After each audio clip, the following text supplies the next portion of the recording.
Comment retirer des fonds de DeGiro? C'est ce qu'on va voir dans ce tutoriel et juste avant, si tu as pas un compte DeGiro, je te mettrai un lien en description qui te permet d'ouvrir un compte gratuitement et au-delà de ça, d'avoir un bon de réduction de 100 € sur les frais de transaction. Donc si tu as pas un compte, n'hésite pas à passer par le lien pour en profiter et on se retrouve directement sur mon écran pour voir comment retirer des fonds de DeGiro. Donc c'est bon, je suis connecté sur mon compte DeGiro. Alors pour retirer des fonds, il va y avoir déjà quelque chose de préalable à faire, c'est que si on a exclusivement son argent qui est déjà investi, il va falloir le désinvestir, donc en vendant nos positions. Donc dans cette vidéo, on va voir comment vendre ses positions et juste après, comment du coup retirer ses fonds de DeGiro directement. Donc on va prendre un exemple, imaginons on va aller dans produits, on va aller dans les actions et on va prendre un exemple, on a du Air Liquide pour cet exemple et on a un certain montant d'Air Liquide, imaginons 1000 € et donc on va vendre une partie de nos positions pour pouvoir récupérer nos fonds parce que automatiquement si on fait un retrait, ça sera notre portefeuille entre guillemets espèce qui va être pris en considération pour les retraits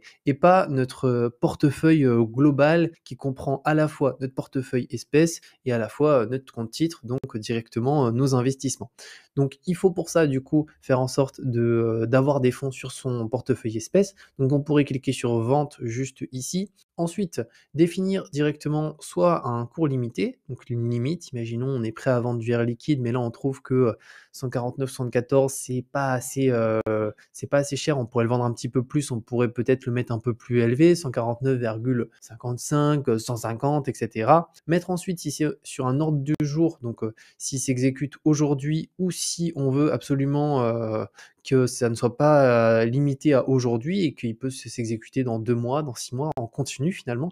Donc là, on choisit, on indique la quantité du nombre d'actions qu'on souhaite vendre et automatiquement, on a un montant qui va se définir. Si on prend un exemple ici, imaginons 150 au niveau d'une action Air Liquide, si j'en ai 10, automatiquement, je peux voir que ça fait 1500 € et je clique sur valider l'ordre juste ici. Encore une fois, là, il ne va pas s'exécuter automatiquement étant donné qu'on n'est pas à 150. Mais si ça passe à 150 au cours de la journée parce que je suis dans hors du jour, automatiquement, sur mon portefeuille, je vais pouvoir finalement avoir des fonds directement de la vente de mes actions Air Liquide à ce niveau-là. Ensuite, une fois que ça c'est fait et qu'on a directement des fonds sur son portefeuille qui n'est pas investi, donc directement sur finalement son espace libre, on va dire son compte disponible espèce, pour le coup, il suffit d'aller dans dépôt/retrait. Ensuite, on va dans retrait juste ici. Alors ça, il y a des informations personnelles, donc je soustrais juste certains éléments. Et pour le coup, on va avoir notre compte tout en haut, juste là.